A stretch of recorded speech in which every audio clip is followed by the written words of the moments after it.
Good evening all, and welcome.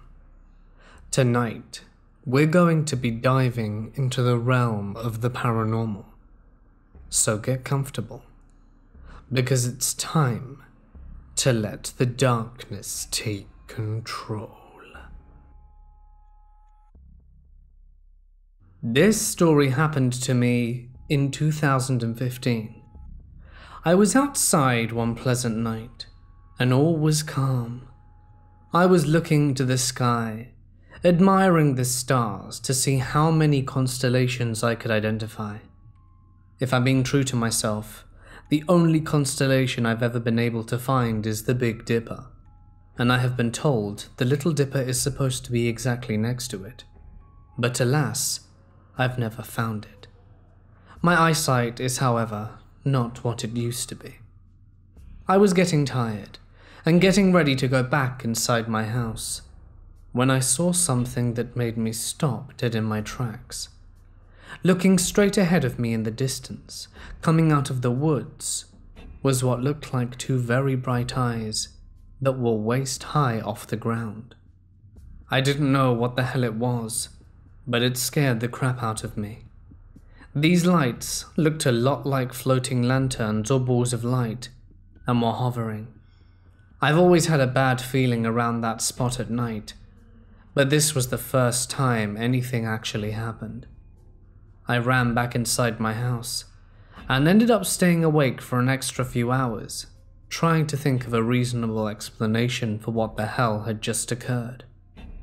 I know numerous years earlier, a friend of mine and I were building a fort in the same area of the woods when we came across a stone with what looked like an ancient marking on it. We left it where it was, but thinking on it, I couldn't help but wonder if what we saw was linked to that stone. I told my dad about what had happened and asked if anything had ever happened near that spot, to which he told me nothing that he ever knew of. I never ended up looking into it, and still think about it to this day. I never saw those lights again, and sometimes I wonder if it was all in my head. Nevertheless, it was scary. This second incident happened in 2015. I met a girl online, and things were hitting off fast. Her name was Madeline. Anyway, within a week, Madeline traveled all the way from Ohio to Maine, where I lived, and we planned to move in together back in her home state, Ohio. Anyway, we crashed at my house for the night and left at 11 a.m. the next morning. I said goodbye to my parents and we were off. Fast forward 15.5 hours later, and we were in Ohio and we were settled. We went to sleep for a few more hours, then spent the day together playing video games and having a good time. Madeline introduced me to her best friend Kelsey and her fiancé Steve. Steve and I became really fast friends, despite him being 25 at the time and me 19. This is where the scary part of the story comes in. Madeline and Kelsey started telling me about this abandoned train depot a few blocks away from the apartment where we were staying, and suggested that we go check it out at night. Steve wanted no part in it, so he stayed at the apartment. Em called one of her other friends, Paul, and he agreed to meet up with us. Later that night at around 8, Madeline, Kelsey and I set off to meet up with Paul. We met up about a block away from the train depot, and then set off for the rest of the main attraction. Right before we got there, Paul chickened out and turned around and went back, while the rest of us just laughed at him. We walked through the concrete lot, over the building and up a small set of wooden stairs, and everything was fine, at least for a few minutes. Suddenly, out of nowhere, Kelsey starts to get a very bad feeling, like we were being watched by unseen eyes. Madeline started feeling it too, and I was starting to get freaked out as well. The air around us then began to get heavy, and Kelsey suggested that we get the hell out of there, which we did, only after going back down the stairs. Madeline became paralyzed with fear, and a terrible stench filled the air. When Madeline was finally able to move again, we ran like hell back to the road, but the overbearing stench wasn't leaving. We ran several blocks, and still the smell persisted. It was almost like rotting meat, and we felt like we were being followed. This kept up for numerous blocks, until we were safely back at our apartment. Madeline was crying at this point, and wouldn't let go of me. Kelsey told Steve what happened, and he told us that we had attracted a demon. We vowed to never go back there again, although I did pass the place a few times on my daily walk around town, but nothing ever happened. Things were fine, then fast forward another week, and Madeline dumped me. I came to find out she was cheating on me with another guy, and by this point, I said screw it, and I hitched a ride back home to Maine with my aunt's boyfriend, who was passing through. My gran died a few years back. She had been really ill for a while, and passed when she was in hospital, surrounded by my dad, 2 aunts and uncle, and my cousin around her bed. When the hospital staff were taking her away, my dad made sure all of my gran's personal effects were accounted for, so that nothing was lost or left behind when they had to leave.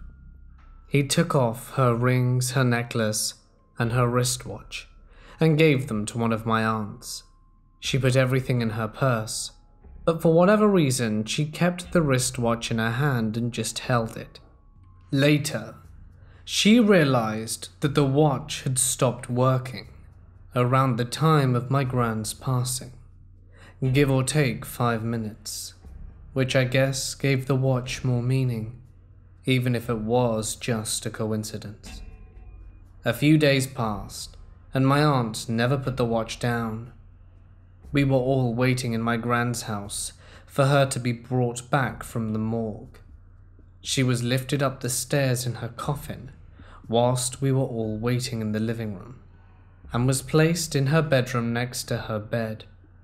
We all got our turn to go and see her and pay our respects, and after I'd come out and saw my aunt sitting in the corner of the living room by herself, all of a sudden the expression on her face changed from sad to shocked, but then she looked sort of comforted.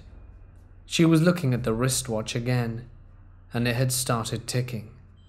The hands had moved 20 minutes, the exact amount of time my grandma had been in the house. This still gives me goosebumps to think back on. About 1996, I was driving home and coming down the freeway. In my particular area, the 2 most heavily used exits are about 2 miles apart, with a semi/used rest stop in between at about the halfway point. It was sometime in the early evening, and there were almost no other cars in my vicinity.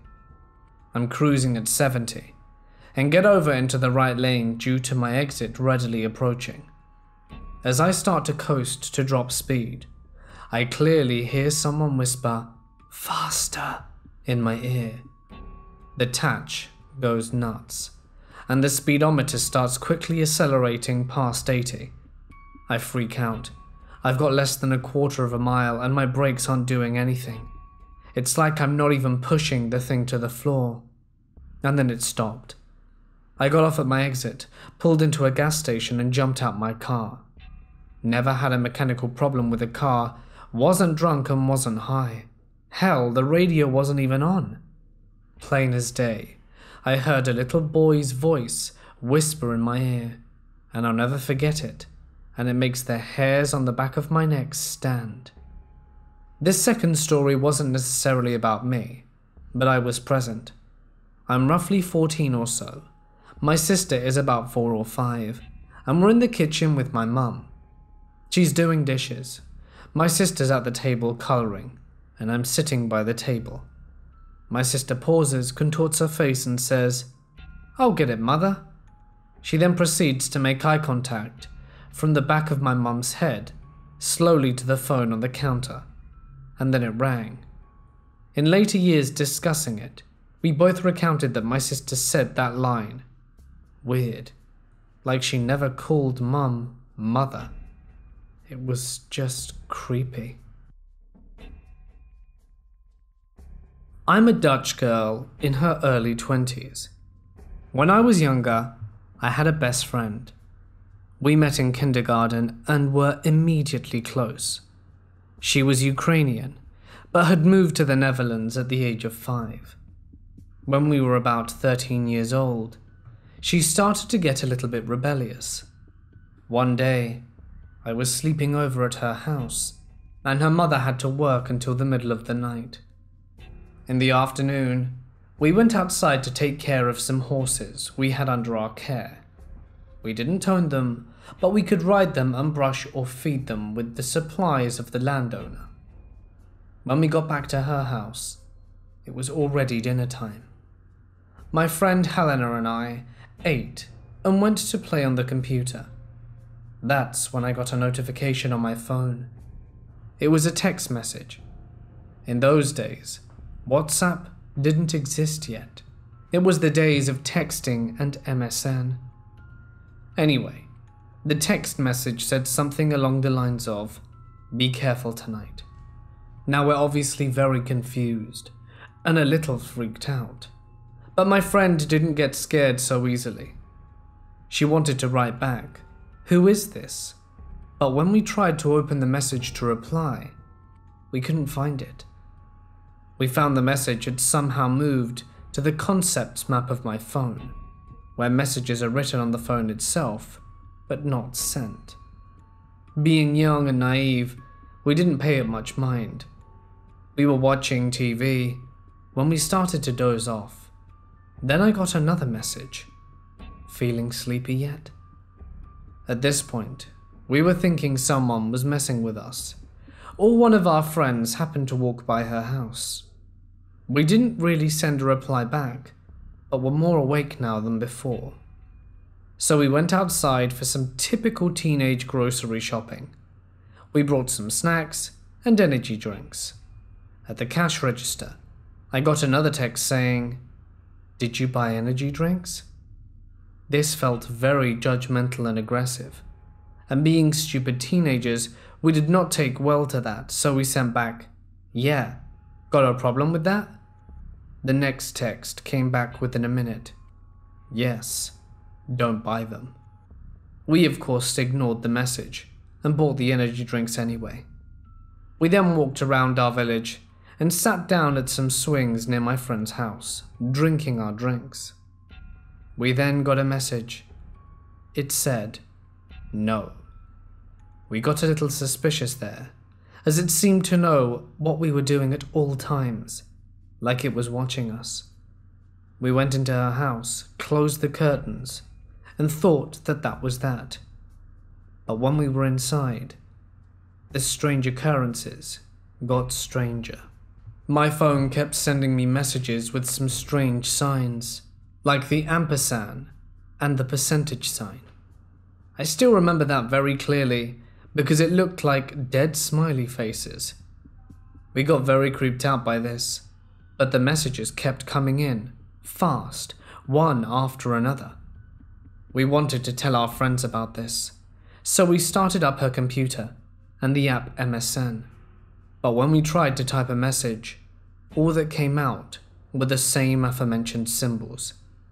We shut down the computer and went upstairs to her room. But before heading in there, Helena went into the bathroom to go take a leak. I waited in the hallway.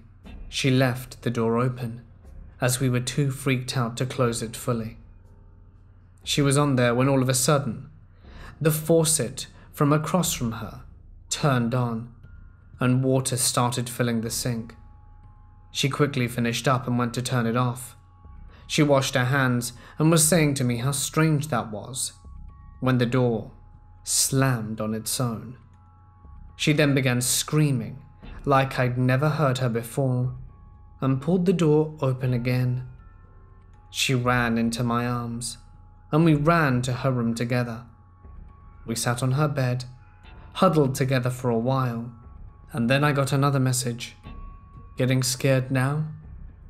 At this point I wanted to call Helena's mother or my own. While I was making my case to Helena, she got very quiet and whispered, "I know what to do." She told me to get our minds off it, we should go to the horses again. I followed her, but paid more attention to our surroundings. When we got there, she told me a story about last year. She and her niece were together that night, exactly 1 year ago, and they had found this stupid ritual online. They decided to do it in one of the fields near the horses, and use their blood to ask for the moon for luck. She said that nothing seemed to follow from it, but that it couldn't be a coincidence that it was a year ago to the day. She said that we had to do it again this year, in order to keep the promise she made last year. So we went to the field, and she cut her hand with a small knife she had hidden away. I told her this was insane, and that I wasn't going to cut myself for a crazy ritual. She told me that I was involved now, since I was getting the messages, and that I had to do it. Instead of my blood, I used my spit in a bowl for her to do the rest of the ritual. I honestly don't remember anything other than being so angry with her and thinking she was insane. On the walk home, she kept acting crazy and saying she was seeing all these people on the road that I didn't see. I told her to stop freaking me out. Thankfully, the messages had stopped. She then told me she saw a little baby, who was my brother. Now, I do have a brother who's passed away. I told her about him, and she did see the one picture of him that hung in my house, but other than that, she didn't know him. She told me about this tube around his neck. He did have this in his last years, and she could not have seen that on the pictures. I was confused, but more angry that she would use something like this to convince me of her story, and I told her that it wasn't okay, and stormed off. She caught up to me when we were nearing her house, and said to stop immediately. The urgent tone in her voice made me stop. She said a woman with a baby stroller was standing in her front yard watching the house. We hid behind the corner and looked. The woman was just staring at her living room window. Then I got another message. "I told you to be careful." We texted back, "What is happening?" but got no response. After a while, the lady walked away. I guess she got tired of the empty house. We ran inside, checked all the doors and windows, and Helena looked outside and said there were people in the street looking at our house. I looked outside but couldn't see anyone. I told her I didn't believe her, and she had to stop going into this creepy stuff. Then we got a message. "Don't fall asleep tonight. Don't lose focus." Despite not being sure if I believed my friend about seeing people, I believed the messages I was getting were not normal. My friend then got all the Jesus-related statues and crosses from her house and put them in a circle in her living room. We sat in the room, hoping nothing would happen anymore, and we got another message saying, "That's not gonna work." Just then, a statue in the circle fell over and rolled away, breaking the circle. We ran upstairs, locked ourselves in the bedroom, and we sat on her bed for a while and dozed off. But then suddenly, Helena started screaming. She said that she saw a lady in a white dress standing outside her window. Her room had a small terrace and a ladder going down to her backyard. I looked out the window, but thank God there wasn't anything there. Then we got the final message of the night. Don't fall asleep. When the night is over, so will all of this. We didn't want to be in her room anymore and laid the mattress down somewhere else and fell asleep in a different room. When her mum got home, we told her we moved rooms because it was very drafty. She then went to bed, and we didn't sleep until it was already well into the morning. We never got a text like that again. My friend wanted to use a Ouija board sometime after that, perhaps to get more answers. I told her she was insane, and that it wasn't even real, and why mess with things like that? No good can come of it, and we got into a huge fight, which led to the end of our friendship. To this day, I still don't know what was real, or was it possibly an elaborate prank, or perhaps my own imagination. A friend of mine's house burnt to the ground when I was younger, and his family moved across the street in a house that they rented for a bit. The basement in said rented house was unfinished, so being middle schoolers, we decided we would use the basement to ride skateboards and scooters. So after one night of skateboarding, we head upstairs to watch scary movies and pass out. Neither of his parents nor his sister were home, as they went to his grandparents for the night if I remember correctly. As we were getting close to sleep, we heard something hit the ground really hard on the concrete of the basement. So being dumb teenagers, we decided to investigate. As we opened the door to the basement to peer down, we just see a skateboard floating mid-air. We sit and watch it for a few seconds, and then it drops suddenly and very violently. Needless to say, we packed stuff up and sprinted back to my house. Not much sleeping happened that night. His family moved out soon after, and we tended to avoid that place as much as possible after that. When I was 24, in 2006, I moved into a new apartment. I didn't notice any weird feelings or alarm bells when I first moved into the apartment for several months. I happened to go on vacation, and I told my girlfriend at the time if she wanted to do her study group with her college classmates, they could do it at my place uninterrupted. She said, "Sure, that sounds great." I was out at the beach at the ocean, and when I returned to my place in the sand, I noticed I had several missed calls from my girlfriend. So I called her back to see what was going on, and she said that they weren't going to study at my place, and she would never stay there again with me, because she felt bad energy, and it was giving her the creeps. She said it was nothing aggressive, but there was something in that apartment. At this point in our relationship, we had never discussed any thoughts or ideas on paranormal activity, and I'm not a big believer in it. She said she'd never had that eerie feeling before in her entire life, and wasn't really a person that believes in paranormal. But in her gut, her body was telling her that there was something not quite right. After my 2-week vacation, I returned home to my new apartment, and I did not feel or receive any type of eerie feeling at all. I chalked it up to that maybe she didn't like my new apartment, but just didn't want to come out and directly say it. Which is odd, because we're pretty straightforward with each other at the time. Skip ahead 3 days. I swear while I was sleeping, I heard an old lady say my name. Greg. It was like a loud whisper, or a hushed tone, roughly 3 inches from my ear, like she was leaning over me when she said my name. It was definitely loud enough to wake me up out of a dead sleep. I glanced around and didn't see anything. Everything was normal considering I was groggy and half asleep, so I went back to bed. I thought about it in the morning when I woke up over breakfast, and rationalized it as a part of a dream, and I don't remember the other parts of the dream, only that specific part.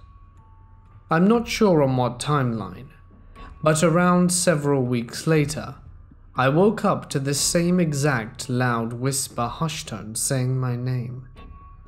I sat straight up instantly and looked around and listened. I again briefly rationalized it in my mind, with seconds in my groggy state, as having a nightmare of the original incident or possibly deja vu. At this point, my girlfriend still refused to come and hang out with me at my place. I'd not told her about the recent incidences during the nights that I had experienced there. So, fast forward a few more weeks, and the same thing happened again in the old woman's loud hushed tone right in my ear. I instantly sprung up out of bed, and I can hear the sink in the bathroom running. That really creeped me out, because I have been sleeping for 3 or 4 hours, and I know I didn't leave the sink water running on full blast when I went to bed. At this point, I started to realize something was going on, and I could not rationalize it any longer. I called my mother at 2:30 in the morning and told her I was coming back to stay at her house. I can't remember the excuse I used, but I made up some trumped excuse as to why I was staying, because I didn't want to tell her the real reason, figuring she'd laugh at me. 2 nights later, I had the same thing occur for the 4th and 5th time, of this old lady saying my name and waking me out of a dead sleep. I was really freaked out, and I yelled, "Leave me alone!" And out of nowhere I heard a loud boom in the living room. I was scared to even open my bedroom door, frozen stiff holding the doorknob. But my body and my mind are playing internal tugs of war about opening the door to see what's out there. I had a 4-foot wide by 3-foot tall oil painting that my mum had made me back in high school. It had fallen off the wall and onto the couch. This was a heavy wooded framed oil painting that had been hanging there for almost 2 months with no issue. Suffice to say, I was scared shitless and called my mother again and stayed at her house that night. The last experience I had was several days later. Not only was it the old lady's voice, but she said, "Listen to me, Greg," an elevated tone of voice that perhaps your mother would use if you were giving her trouble at the grocery store. Very stern. After all of this, I finally approached the landlord about this, and she told me the previous year a 68-year-old lady had died in the apartment. With that, I immediately broke my lease 4 months early, pay the money, and never look back. That is the only paranormal experience I've ever had in my life. In my mind, I'm a 24-year-old and a big tough man who can handle anything, but that freaked me out beyond belief. I still to this day try and convince myself that the voice I heard was just running water, but I know better. I used to live alone in a small and old apartment when I was 18. I had a favorite spoon that I would keep using to eat. Weird, I know, but whenever I'm home alone, I can't bring myself to use another. So a few months after being in there, I started noticing that this said spoon kept going missing, and I would later find it in very weird locations. I'd throw it in the sink and find it behind the TV or in another room. I'd put it back in the drawer and leave only to find it later on my computer desk. I threw it back in the drawer and it stayed there for the night, but the next day it was in the bathroom sitting with my toothbrush. I never think much about it and thought that I unknowingly forgot that I put it in weird places because I rarely get any sleep and have the attention span of a goldfish. A year passes with these things keep on happening, and then the spoon disappears completely and I never find it.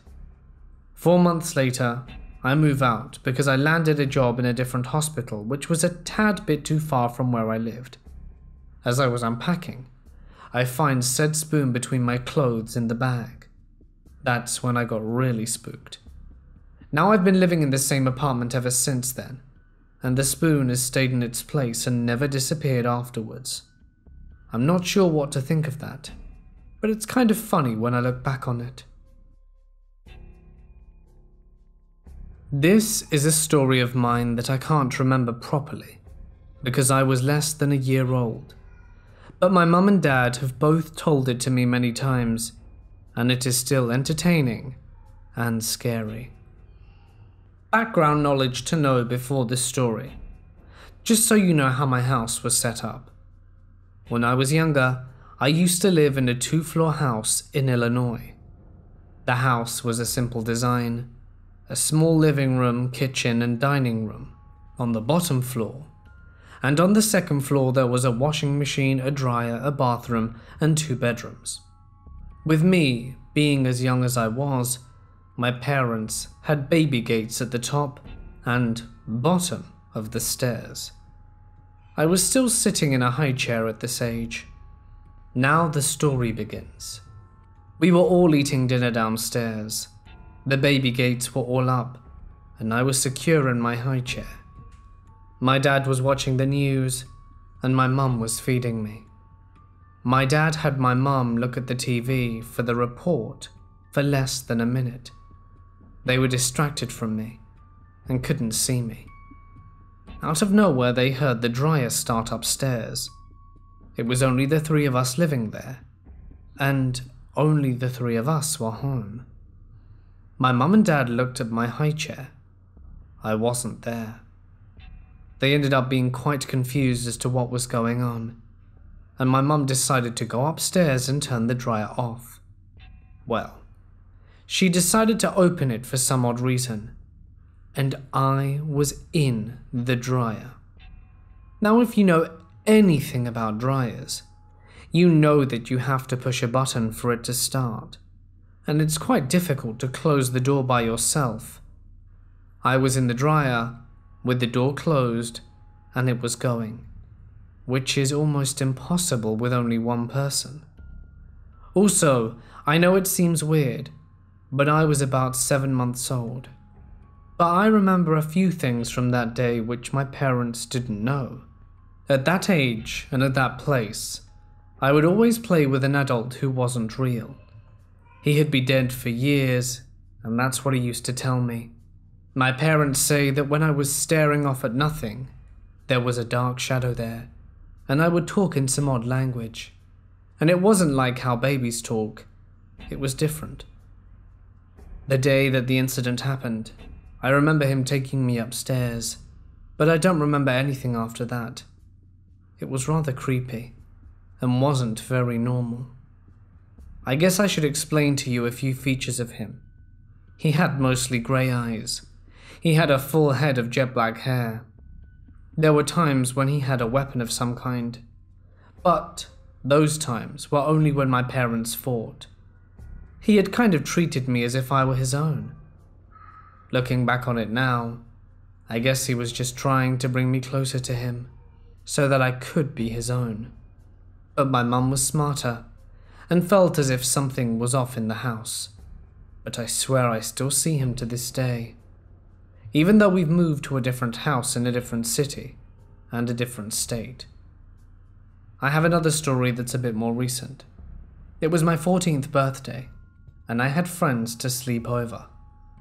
My mom had decided to leave 6 teenagers alone in the bad part of town while she went to the casino. We ended up leaving my room and went down the hallway to the living room. We'd heard a door shut outside. We all thought my mum came home early, but when they had me look outside, I saw a dark figure. It looked human, but at the same time it didn't. I told my friends and none of them believed me. So I had one of my friends get up and look outside as well. She screamed and told the others that I wasn't messing about and that it was the truth. Then all but 2 of them started screaming at once. I told them to be quiet and to stay away from the windows. Mind you, in my neighborhood, it is believed to be a skinwalker lady that lives very nearby. That's what I started to think fit the description of it. They kept freaking out, and then by the time my mum got home, we all screamed. She doesn't know what happened the night of my party, and I hope she doesn't find out any time soon. I was about 15 years old when the following events transpired. It was the early high school years, and during this time my life was pretty horrible to say the least. Without going into too much detail, alcoholism was a major problem in my family, major depression, as well as poverty.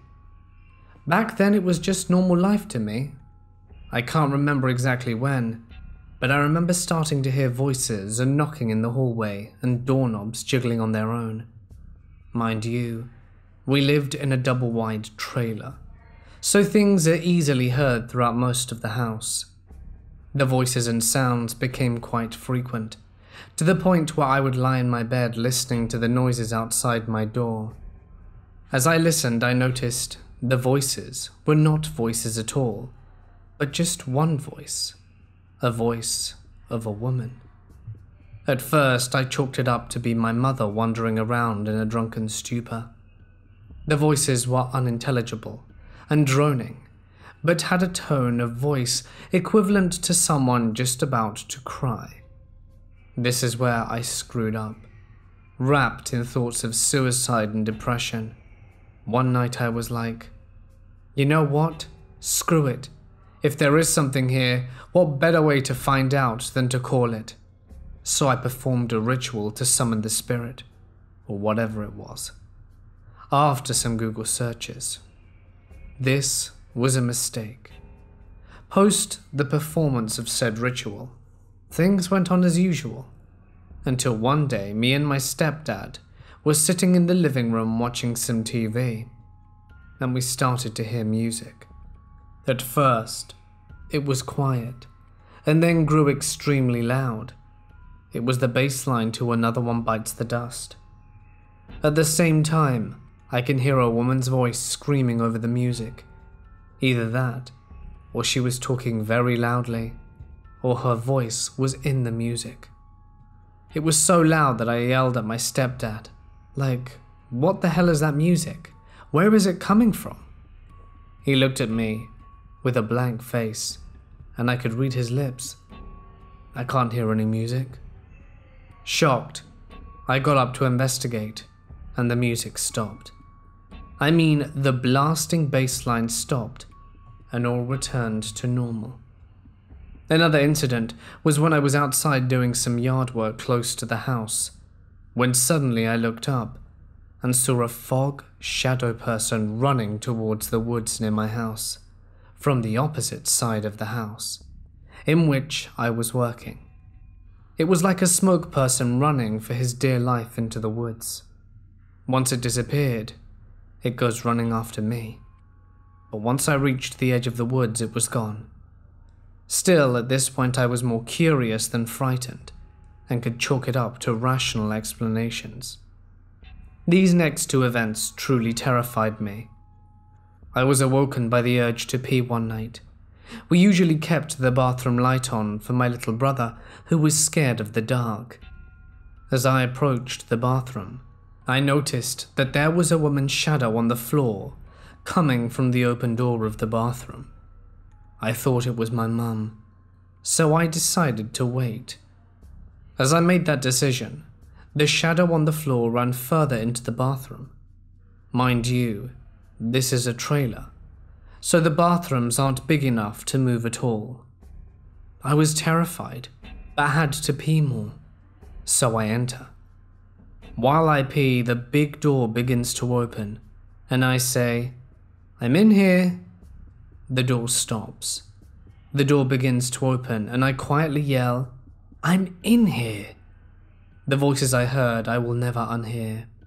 I heard a soft, droning, playful voice say, "I'm sorry." I went straight to my mum, who was asleep on the couch, to ask her if she had opened the bathroom door. When she said no, I shat bricks. Now I had to face the truth that I had been called by something and that it was coming to me. No one else in the house had experienced anything. I tried mentioning something to my stepdad, but in an effort to make me feel better, he said it must be my mind due to the depression or our struggles. In that moment, I felt alone with whatever I had called forth, but nothing could have prepared me for what was coming next. Some time passed, and things were normal. Mind you, nothing was ever quiet. There were always knocks and doors moving, and her distinct voice. One night, I was lying in bed unable to sleep as usual. By this point I was jumpy and constantly on edge. I wasn't telling anybody except for some high school friends, and even the other day, only those who I could trust. As I lay there in bed facing the wall, I heard her call my name from behind me.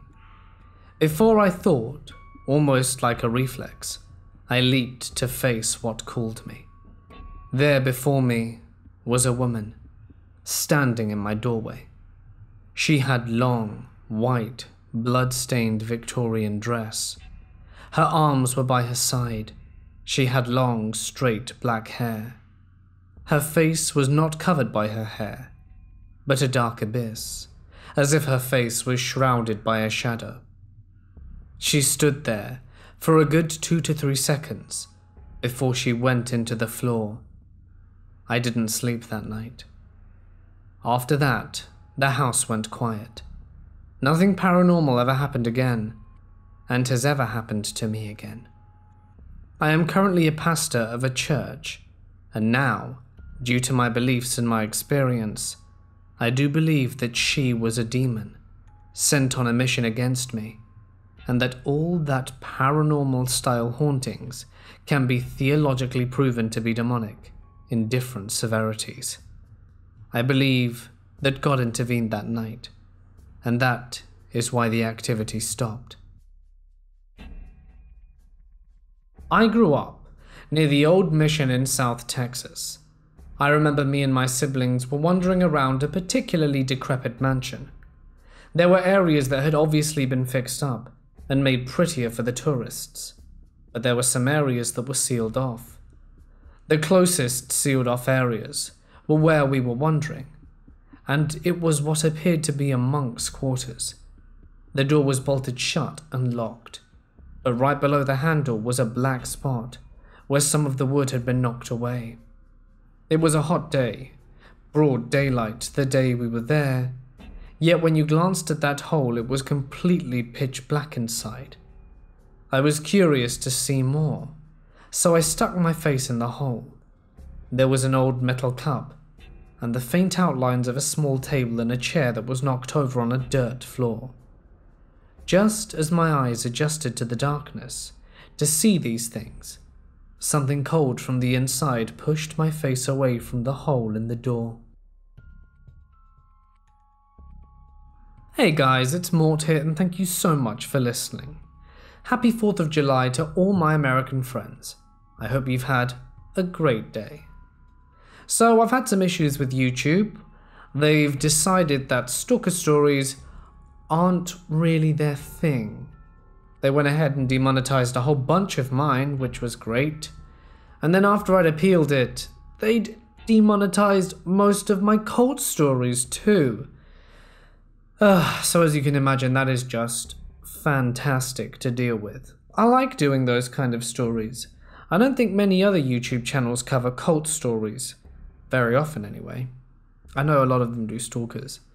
And I thought it was, like a nice, semi-original topic. But no, YouTube seems to think that cults aren't okay, and then are just a bunch of other random videos that they're like, this one, no, this one, no. And the thing is, they have a policy. You have to pick up 1,000 views in a week in order for it to even get, for them to review it.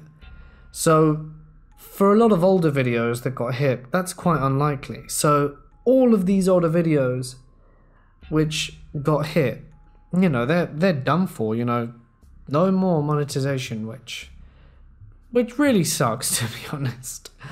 So yeah, because you put effort into making these kind of videos and everything that goes behind the scenes to making them, and then YouTube is just like, no, how dare you? How dare you upload cult videos? How dare you talk about stalkers?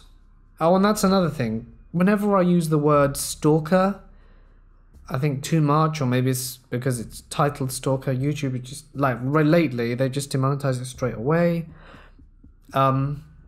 Obviously there are other topics which I can understand them doing that, but I mean, stalkers, really?